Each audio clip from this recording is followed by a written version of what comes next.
श्री स्वामी समर्थ. भिवू नकोस, मी तुझ्या पाठीशी आहे. हे स्वामी समर्थाचे एवढे वाक्य पुरेसे आहे. कोणत्याही अडचणीवर विजय मिळवण्यासाठी आपल्या मनामध्ये भक्ती आणि विश्वास असेल तर या जीवनात कोणतीही गोष्ट अशक्य नाही आहे. स्वामी म्हणतात, ठाम राहायला शिकावं. निर्णय चुकला तरी हरकत नाही. स्वतःवर विश्वास असला की जीवनाची सुरुवात कुठूनही करता येते. वाईट वेळ सगळ्यांवर येते आणि जाते, पण त्याच वेळेस कोणाचे रंग किती बदलले हे आयुष्यभरासाठी लक्षात राहते.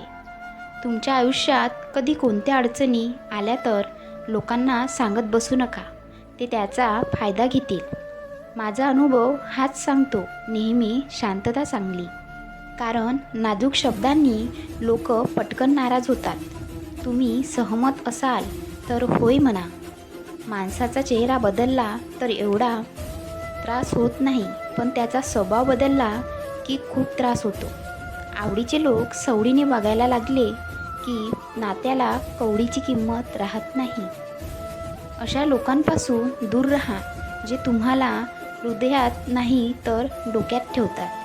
या जीवनात नवीन नाती बनवणं हे खूप सोपं आहे, पण जुनी नाती टिकवणं हे खूप अवघड आहे. जो कोणी तुम्हाला संकटात पाहून रडतो तो तुम्हाला कधीही दुःख देऊ शकत नाही. जी लोक तुमचे भावना समजूनही तुम्हाला दुखवतात ती तुमची असूच शकत नाही. ज्या जखमेतून रक्त येत नाही, समजून जायचे की तो घाव जवळच्याच कोणाचा तरी आहे.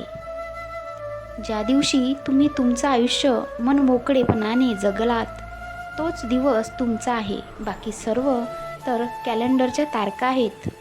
माणसं बदलण्यात वेळ घालवू नका. आपली परिस्थिती बदला, बाकी सगळं आपोआप बदलेल. आजकाल जवळच्यांनी धोका दिला तर काही फरक नाही पडत, कारण आज ते पलटतायत आणि उद्या माझे दिवस पलटतील हा विश्वास ठेवा. मोठं व्हायचं आणि यशस्वी व्हायचं तर अपमान गिळायला शिका. उद्या मोठे व्हाल तेव्हा हीच अपमान करणारी लोक स्वतःचा मान वाढवायचा तुमची ओळख सांगतील. प्रभावाने जवळ येणाऱ्या लोकांपेक्षा स्वभावाने जवळ येणाऱ्या लोकांना जपा. आयुष्यात कधीच पश्चाताप होणार नाही.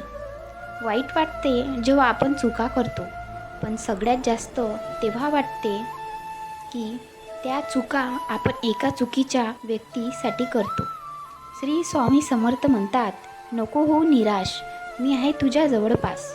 झाकून तुझे नयन कर चिंतन, बघ मी आहे तुझ्या जवळपास. श्री स्वामी समर्थ.